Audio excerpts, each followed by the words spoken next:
Guarantee दी है बेटा, तो गारंटी निभानी भी पड़ेगी ना।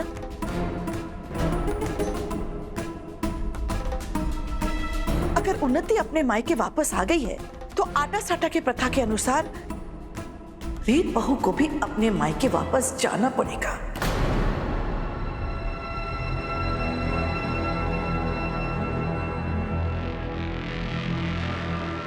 कैसी बात कर रही हो शारदा?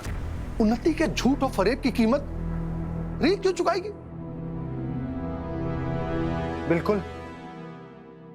आप दोनों तो मुझसे ऐसे बात कर रहे हैं जैसे मैंने सौदा किया था, और रीत को उसके अपने घर वापस भेजकर मुझे क्या हासिल होगा?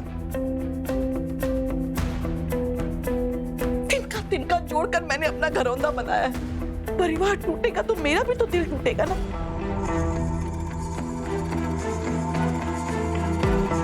लेकिन एक सच ये भी है कि अपने फैसले की जिम्मेदारी हमें खुद को ही लेनी पड़ेगी, चाहे वो फैसले सोच समझ कर लिए गए हो या फिर ना सोच समझ कर किए गए हो।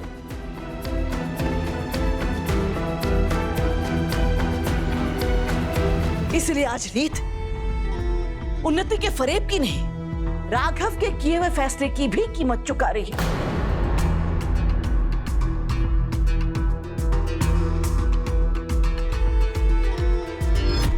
आपको याद होगा, आप सबको याद होगा कि यही खड़े होकर मैंने राघव से बार बार कहा था कि आटा साटा के प्रथा के अनुसार शादी मत कर, लेकिन इसने मेरी एक नहीं सुनी। राघव, आज जब तुझे आटा साटा की प्रथा से परेशानी हो रही है तो तब तुझे आटा साटा की प्रथा को ढाल बनाना नहीं चाहिए था जब तूने उन्नति की शादी ध्रुव से की।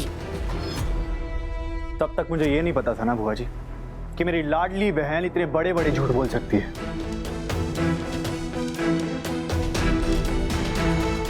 अपनों के साथ इतना बड़ा फरेब कर सकती है, वरना मैं रीत के साथ रिश्ता नहीं जोड़ता।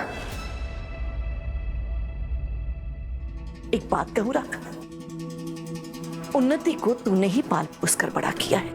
अगर तू फिर भी अपनी लाडली बहन को नहीं समझ पाया तो ये किसकी गलती है? अब बता, मेरी रीत बहू सिर्फ उन्नति की गलती की कीमत नहीं चुका रही है, तेरे गलत फैसलों की, तेरी गलतियों की भी कीमत चुका रही है। जो भी हो बुआ जी, रीत यहां से कहीं नहीं जाएगी,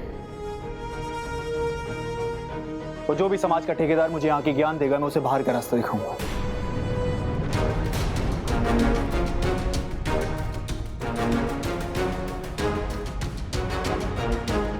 रीत यहां से कहीं नहीं जाएगी, इस जन्म में तो बिल्कुल भी नहीं।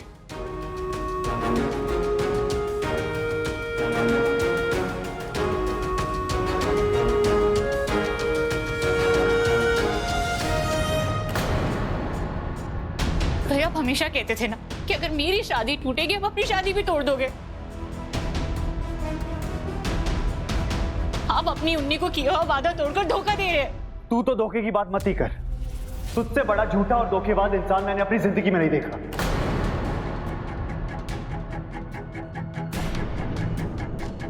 तेरी आंखों में पश्चाताप का एक आंसू तक नहीं है, पछतावे के नाम पे एक सॉरी तक नहीं बोला गया तुझसे।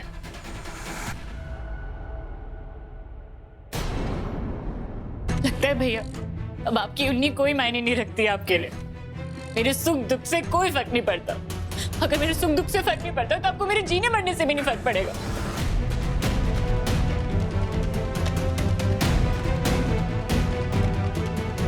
अगर ऐसा है ना भैया तो मुझे जीना ही नहीं है। उन्नति प्लीज ऐसा मत कहो, तुम्हारे भैया तुमसे बहुत प्यार करते हैं। आप तो चुप ही रहिए। सच्चाई और अच्छाई का मुखौटा पहन के आपने मुझसे मेरे भैया छीन लिए। हाँ भैया बस।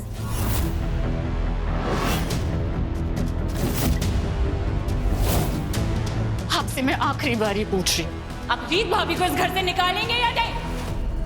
तू एक बार क्या मुझसे 1000 बार पूछ ले, तब भी मेरा जवाब नहीं बदलेगा। मैं अपनी पत्नी को खुद से दूर नहीं करूंगा, बस।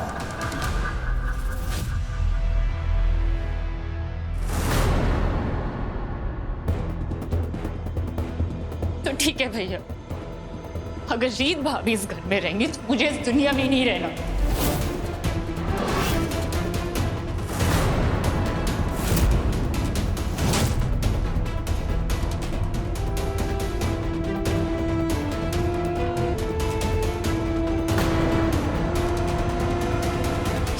बुआ जी, नहीं बेटा, बुआ जी रुकिए, मुझे आज किसी की नहीं सुनी और कोई मेरे आसपास ही आएगा।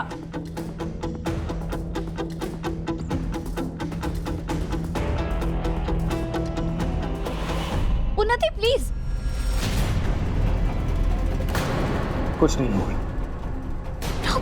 अब तक तो तुम्हें इस ब्लैकमेलिंग टेक्निक्स की आदत हो जानी चाहिए।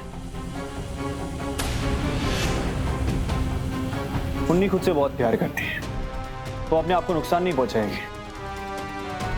हम सबको बस रुकेश का तमाशा देखना चाहिए और कुछ नहीं।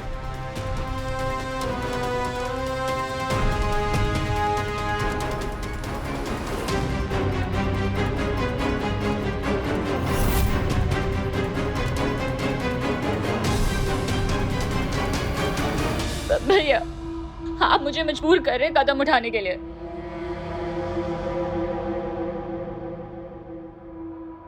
क्या आपकी शादी ज्यादा इंपॉर्टेंट है आपकी बहन की जिंदगी से?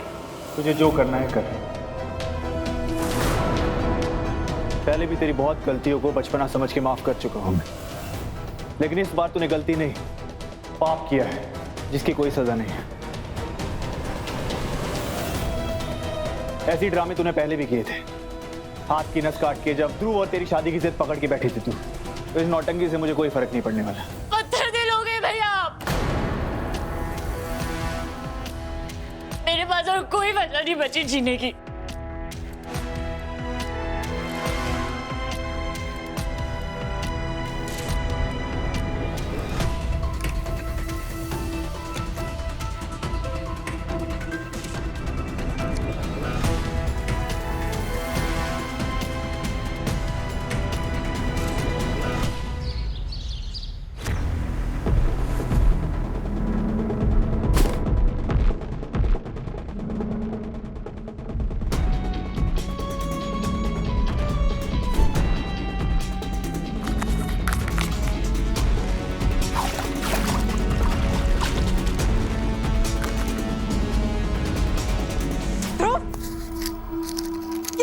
ये क्या कर रहा था ध्रुव?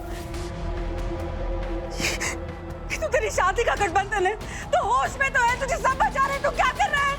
मम्मी, कुछ नया बनाने के लिए पुरानी यादों का राख बनाना जरूरी है।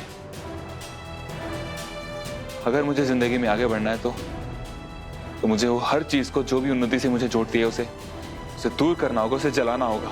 तो तेरा दिमाग तो सही है, तो गुस्से में कुछ भी बिना सोचे समझे कर रहा है बेटा। ये इस शादी का पवित्र बंधन है, ये ऐसे नहीं खत्म होते हैं। देख बेटा, तू ना ठंडे दिमाग से थोड़ा सोच, खुद को थोड़ा समय दे, गुस्से को शांत कर, फिर हम बाद में बैठ के सोचेंगे कि क्या करना है। प्लीज बेटा देख, मम्मी इसे करने से मम्मी प्लीज, मुझे कुछ नहीं सुनना है आपसे, क्योंकि सच तो ये है कि मुझे ये सब पहले ही कर लेना चाहिए था जो मैं अभी कर रहा हूँ।